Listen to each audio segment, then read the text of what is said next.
وعلى آله الطاهرين وصحابته أجمعين. قال المصنف رحمه الله ونفعنا بعلومه وعمله في الدار. وقال أبو العباس بن سريج at sabi ni Abu al-Abbas ibn Surayj na siyang pinakatatandaan natin na itong mafhum mukhalafa ay maraming klase. Mafhum mukhalafa maraming klase. Mafhum mukhalafa bisyar, mafhum mukhalafa bilghaya, tapos mafhum mukhalafa bizaman, laqab at iba pa ng mga nabasa ko doon sa ibang mga libro. Barang-barang. So ang pinanggit lang niya dito ay humigit kumulang, babanggitin niya dito ay ilan lang ang kanyang babanggitin dito.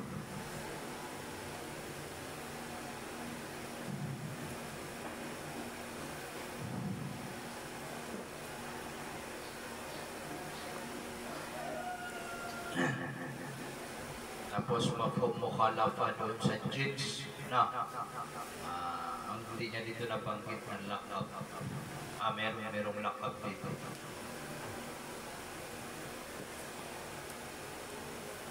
Higit kumulang. Mga klase-klase na pinagmumulan ng mafhum al-mukhalafa. Yung mga klase-klase na pinagmumulan ng mafhum al-mukhalafa na ang pinakasikat dito ay gagamitan ng syar at saka gagamitan din ng ghaya. Yan ang pinakasikat. Kaya inuna niya itong dalawa. Sabi ni Abu al-Abbas ibn Surayj, "Ika na bilabdi syarti." Kung ang kalagayan niya na ta'liq, bilhukmi, na bilabdi syarti ay sa pamamagitan ng syarat.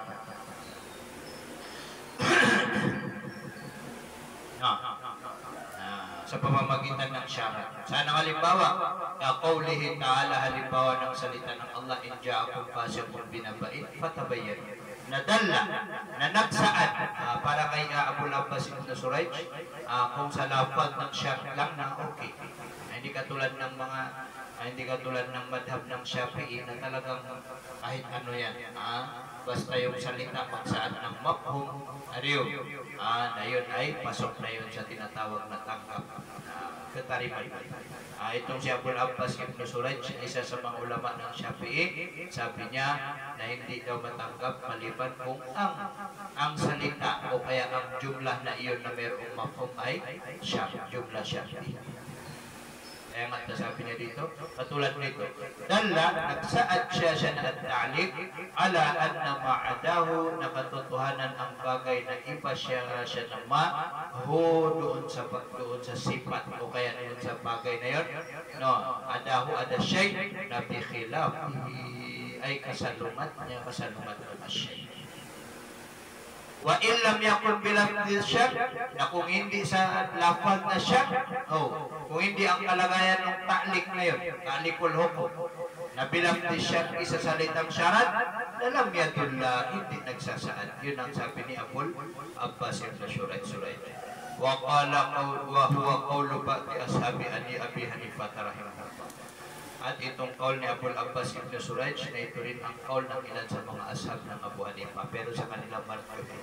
Kasi sa kanila hindi pwede ang mafhum al-mukhalafa.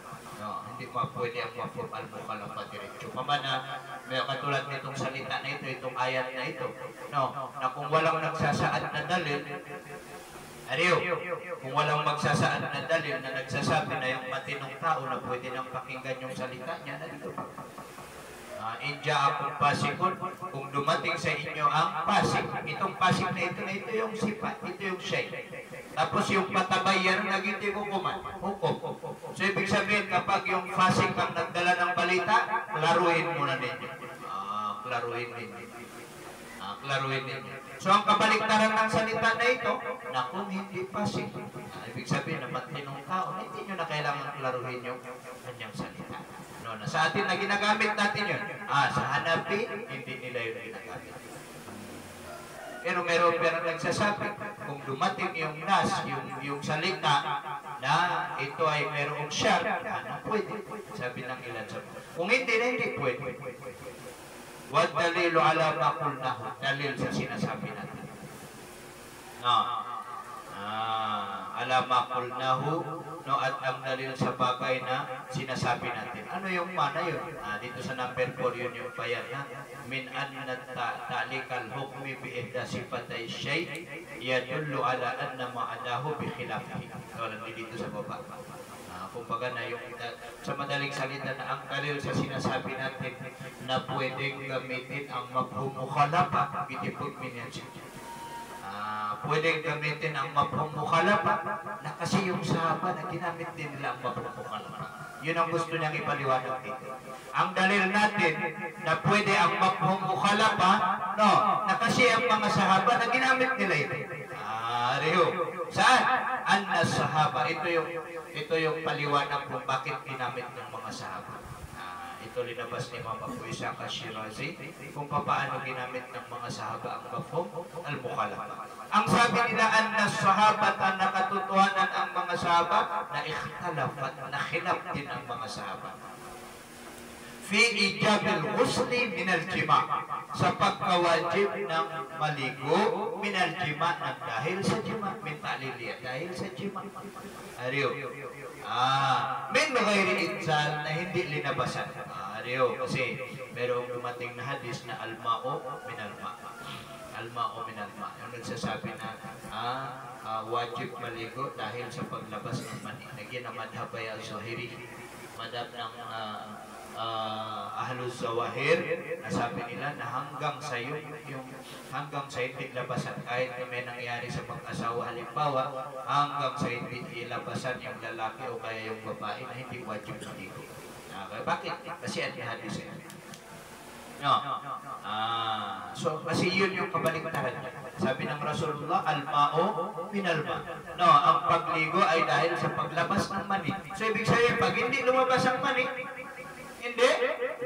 hindi maliligo. Yun yung kumbaga na. So hindi naman yung kasi nabagito yung tanong. Ito ay paliwanag lang natin.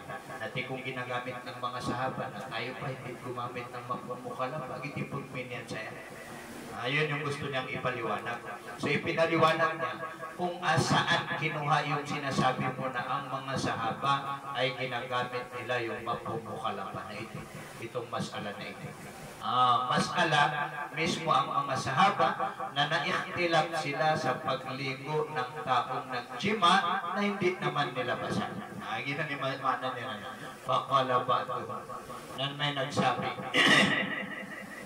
bato sahaba sa ilan sa mga sahaba la yajib ay al-ghuslu, hindi wajib maligo.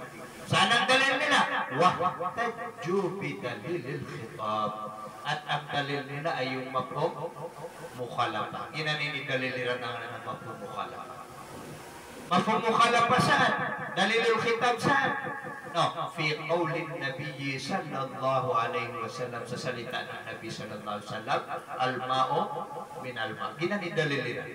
Yun yung nagsasabi na kapag hindi linabasan, hindi wajib maligo.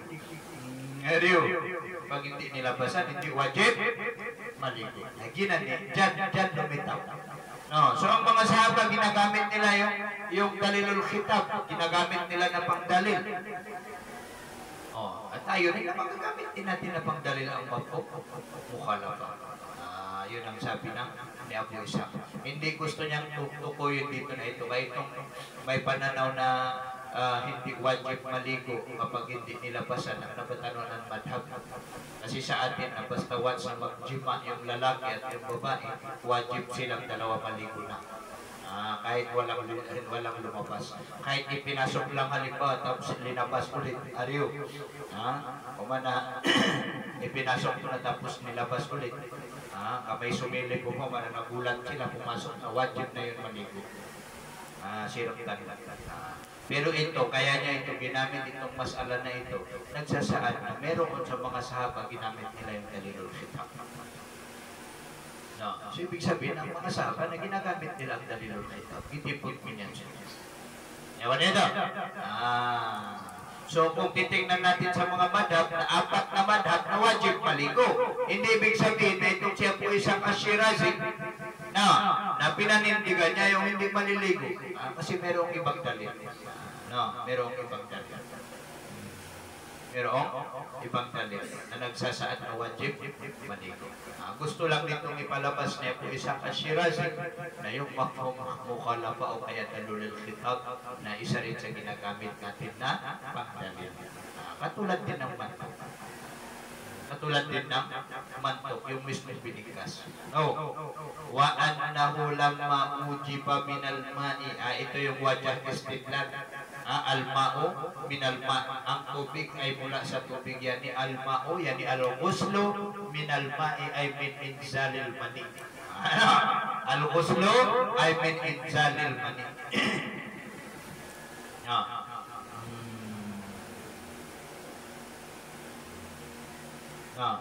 Al-ghuslu, yani wujubul ghusli, nandito pala sa number 1 dito sa gilid. Wujubul ghusli bil ma'i min nuzulil mani, dahil sa paglabas ng mani. Yun, no?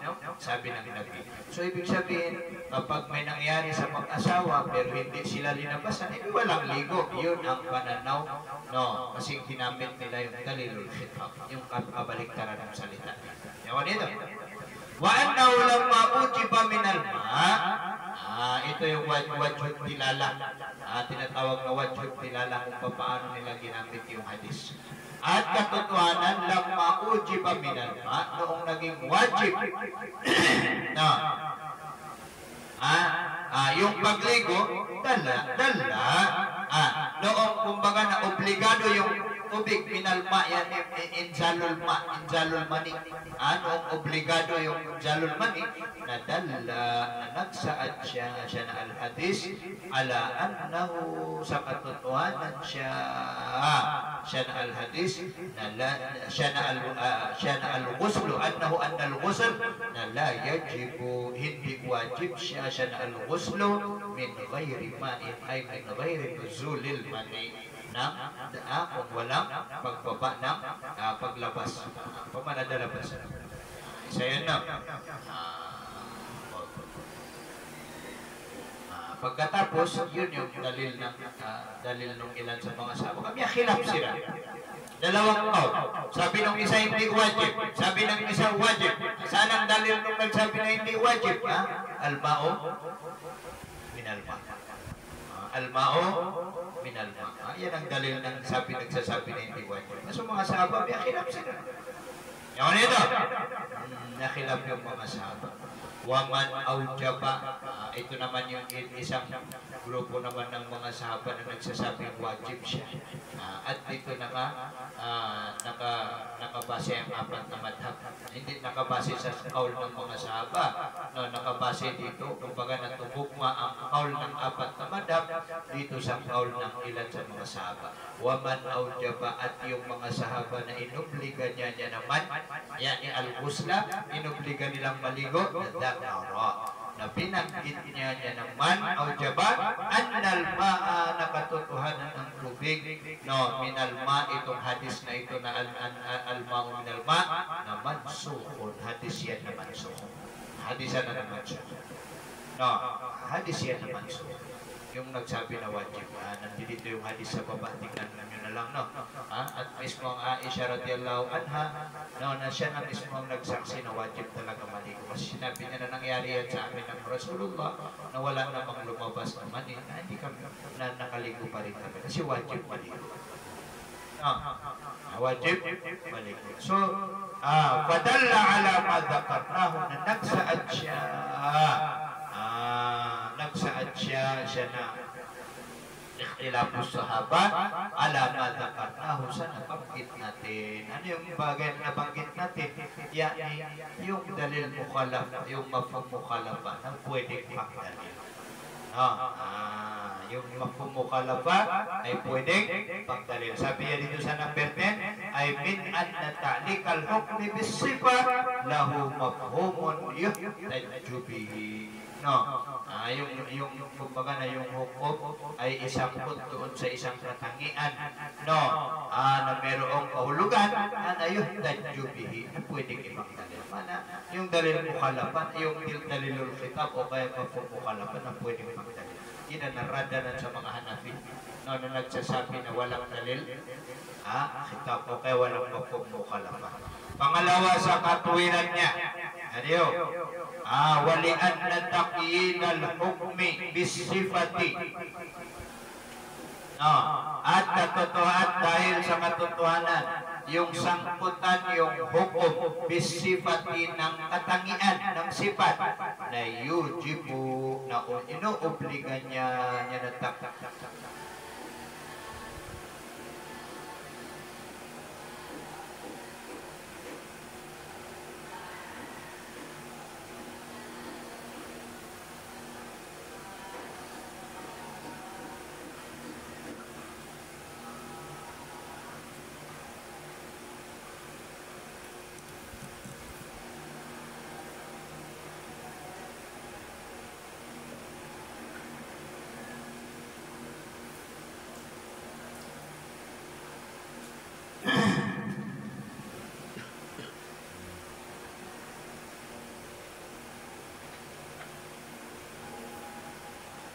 yujibu, na inuobligan niya na takyid, taksis al-kitab, na itaksis yung kitab. Kumbaga na maano natin na yung pagtaksis, kasi ito dinaanan natin ng tungkol sa taksis. No? So, nagsasaad yung mafhum mukhalafa ng taksis. Nagsasaad yung mafhum mukhalafa ng taksis. Kaya nga sabi niya, faqtada bi'itlaqihi an-nafya wal isbat. Na nagsaad siya na takyidul hukm. Ibalik na ng mayos yung kamera. Nagsaad siya na takyidul hukmi bi'itlaqihi. Kumbaga sa itlaq niya, sa pagkakasabi niya na al-khitab, yung khitab na yun, an-nafya wal isbat, ang nafi at saka isbat. Saan ng nafi at saka isbat? No, yung kumbaga na yung itlaq, yung pagkakasabi na nagsaad dito ng nafi at saka nagsaad ng isbat. So yung dalawa na yun, khilafut, ikhtilaf. Kasi may nagsasabi ng nafi, yani nafil ghusli inda adamil ghusl inda adamil inzal. No, nafil ghusli inda adamil inzal wal isbat ay isbatil ghusli, no, walau adamul inzal. Ganun yun. Nagsaad yung hukom na yun ng ganyan. Kumbaga na yung salita, yung hadis ng Nabi na alma o minalma na yun, nagsaad yun ng tawag dito, nafi at saka isbat. Bakit? Kasi may khilaf. May khilaf ng mangulam. Nagsaad yun. Nagsaad. Yung alma o minalma, kung panghawakan natin yan, katulad ng mga ahlus zawahir. No, ang pagligo ay wajib nang dahil sa paglabas ng manifo. Ng wajib na yun. Na nagsasaad yun o ng isbat. No. Nagsasaad yun ng nafi. Nagsasaad ng nafi. Giti mantok yun ang binigtas. Ibig sabihin na hindi wajib maligo kasi yun yung nabanggit. Pagkatapos nun, na meron pa bang meron pa bang tinatawag na wajib maligo? Meron kasi yung mafhum niya. Kasi yung salita na yun, na meron tinatawag na mafhum. Kal-istisna, tulad din ng pag-istisna. Kasi yung pag-istisna, kaya linagyan niya ng istisna kasi may kahulugan yung salita. Ay, tuloy kayo, tuloy kayo. Na yung salita na yun, nanda mafhum mo to. Welcome po, tuloy po kayo. Halimbawa, merong salo-salo pa. Ay, tuloy po kayo. Dap, ginawa, wag. Ariyo. Kasi doon na mafhum ako na salita. Pero once na sinasabi na, halimbawa, dito sa merong exclusive na meeting, tinawag ko, alipay, pasok kayo. Ariyo. So, ibig sabihin may mafhum wala. Pero, ibig sabihin na yung hindi, alipay, hindi, pasok. So dahil sa merong mafhum yung salita, nasabi niya dito, faqtada. Parang ganun, no? Na nagsaad siya na takyidul hukmi bi'itlaqihi sa pagiging mutlak niya na al-khitab, yung alma o minalma, halimbawa, nagsaad ng alin? An-nafya wal isbat, ng nafi at saka isbat. Nafi, yani nafyil ghusli min ghairil inja, min nafyil ghusli min adamil injal, wal isbat, yani isbatul ghusli min al injal. Ganun yun ang magiging mafhum ng salita niya. Katulad din ng istisna. Rio, katulad din ng istis na abad sudah pakatanaaw ko. Lahat ng alipay, pasok kayo dito. Rio, na daw ito mga tana, pero meron ng tunog yun ng istis na maliban sa alipay, hindi pwedeng pumasok. Yun ang tinatawag na mo. So, ginagamit din siya. Bukod sa ang dalilul khitab ay ginagamit pang dalil na pwede rin ipang-taksis sa umo. Ewan nito, kasi sisita naman sa pag-taksis sa umo. Tandaan ninyo yan? Faslun wa amma idha ullikal hukmu bi ghayatin. Yun ang una na pinaliwanag niya yung syar.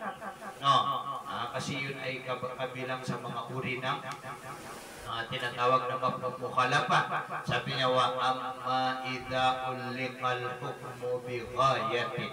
At patungkol kapag tinaklikan yung hukom ng ghaya, sinangkutan yung hukom ng ghaya. Ullika at saka takyid, lagi po na sa mana.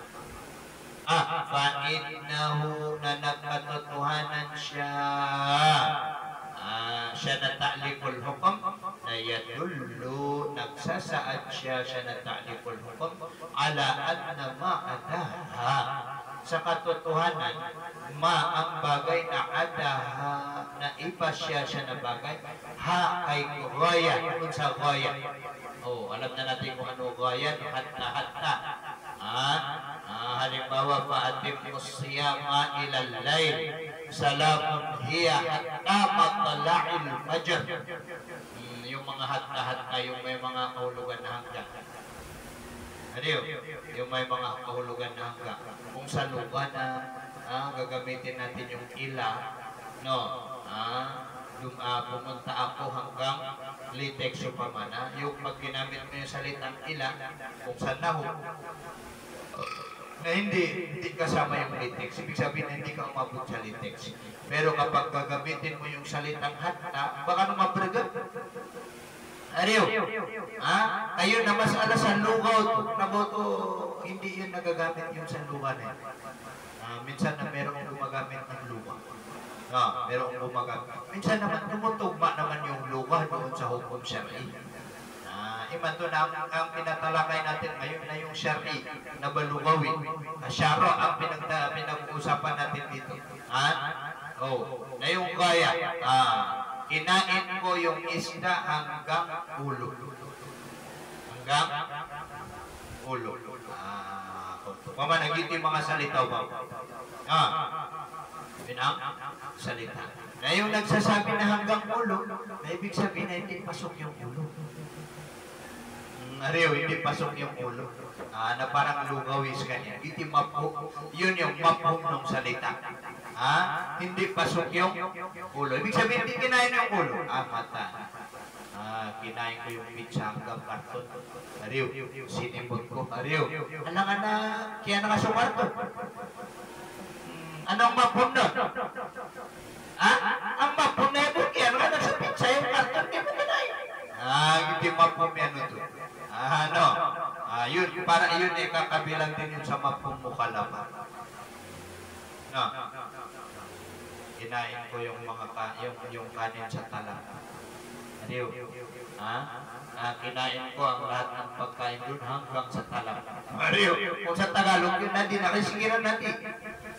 So, merong mga ganun na mga halimbawa. Fa'innahu, nakatotohanan siya na at ta'liku, ta'likul hukum, na yadullu, nagsasaad siya na ta'likul hukum, ala anna ma'adahan, sa katotohanan ang bagay, na iba siya na bagay, sa maya, na bikhilaf, iha ay sa salungat niya, salungat ng ghaya, salungat ng ghaya.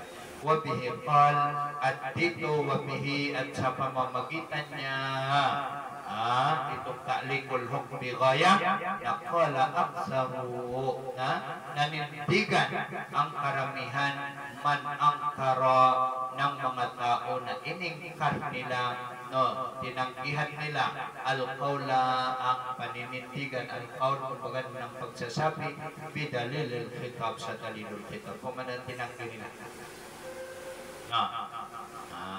Kumbaga na ginamitan nila ng ghaya.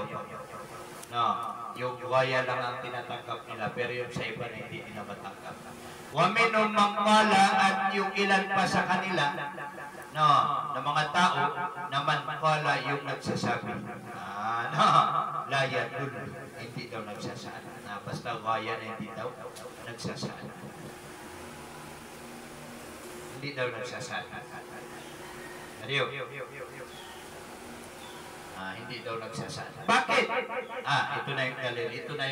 Ito na yung katwiran kung bakit yung hilap niya ayun ang upama na masusunod.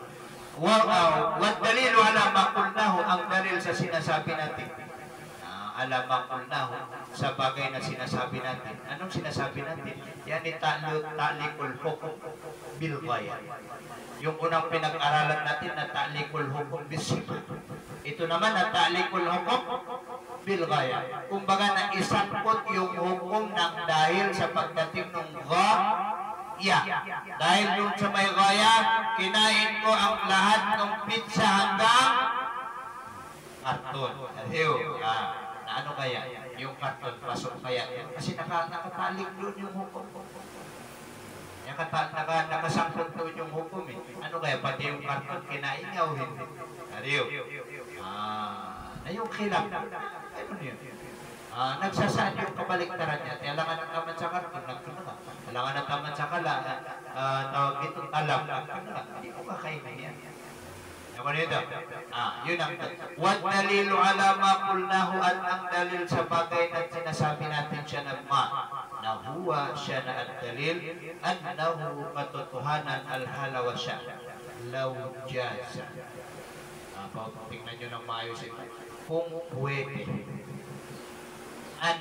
na yakuna maging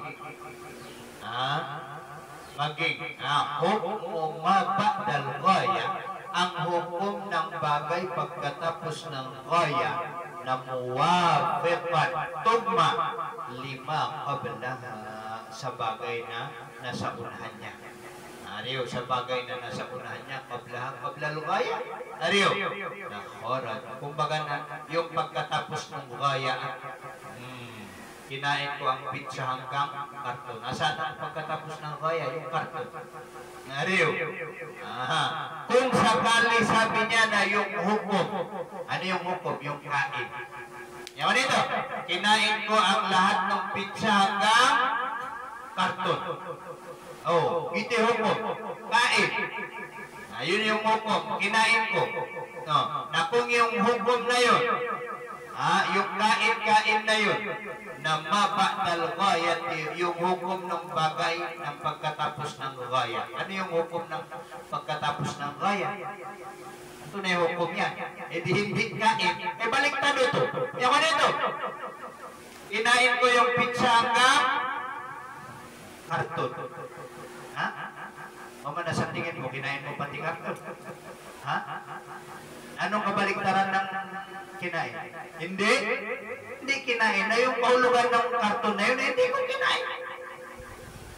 Ito ay pinag-usapan natin ngayon, nakabaliktaran. Yan ko nito. Kung maaari, kung pwede na maging yung hukom ng pagkatapos ng ghaya. Ano yung maba'dal ghaya? Yun yung karton. Ano yun? Nagito sa karton. Namuwafiqan, parehas, tugma, lima qablaha, para sa bagay, katay sa pizza, para sa bagay, qablaha, bago yung ghaya. Ariyo, ayun yung pizza, no? Na kharaja an yakuna ghayatan, na lumabas siya na siya na hukum maba'dal ghaya, an yakuna ghayatan, umalis siya dun sa hukum ng ghaya. Kasi nga, ang maksud ng ghaya ay lagyan ng hangganan. Ariyo, lagyan ng hangganan ng ganda. Ariyo, ay pre, anuin mo sa akin yung hanggang Lunes. Hanggang Lunes. Kumbaga na, yung utang mo sa akin na ibalik mo hanggang Lunes. Yung utang mo, ibalik mo hanggang Lunes. Kailan mo ibabalik yung utang? Kailan mo ibabalik yung utang? Kailangan na yung utang na yun na ma-ready mo na bago dumating yung Lunes. Mario, kasi kung ikaw ay makikipag-usap pa pagkatapos ng sa araw na yun ng Lunes na may sugar ka na, may kapunuhan. Mario, kasi sa luga sabi niya, no, kapag sa luga, na kaya nga linagyan ng gaya, kasi nga ang tawag sa gaya na border, hangganan. Na pag lumabas ka, doon sa hangganan, namiyapaw. Miyapaw, katulad nito, paw. Miyapaw lang yan sabi niya. Kumbaga sa atin sabi niya na kung pwedeng mangyari na yung hukom ng pagkatapos ng gaya ay isama sa hukom bago yung gaya. No, pagdating sa salita na lumabas na siya, umalis siya. Umalis siya, siya na kumbaga na hukom ng pagkatapos ng gaya, an-aniya ko na gaya na maging siya ay gaya. Lumabas siya. Kharaja, lumabas siya na hukum mabatal gaya, an-aniya ko na maging siya na mabatal gaya, na gaya, umalis siya doon sa kwan. No, tingnan mo dito sa nakalagay dito sa number 6 ay kharajal hukmu an kaunihi muntahayan. No, lumabas yung hukom mula sa kalagayan niya na hukom na muntahayan o kaya muntahayan hangganan. Lumabas. At itiyagul sa tamanan.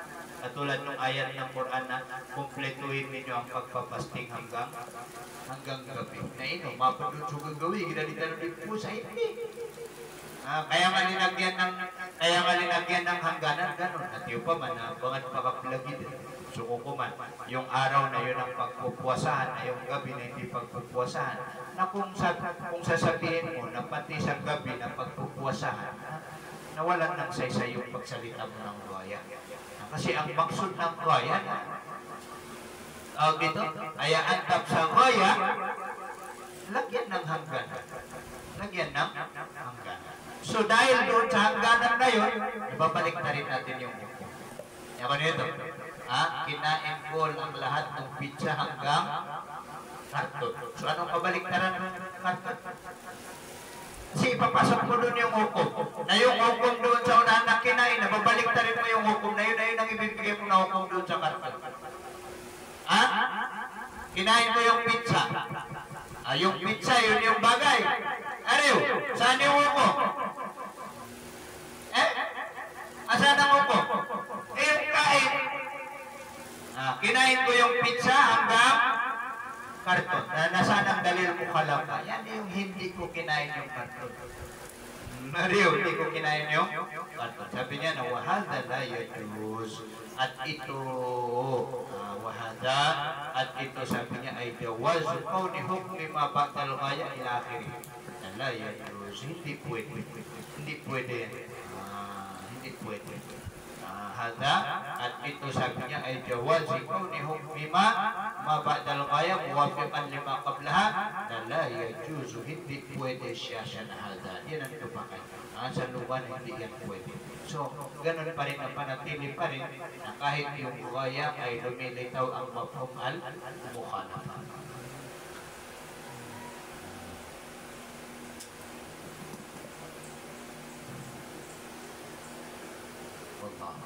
وأما إذا علق الحكم على صفته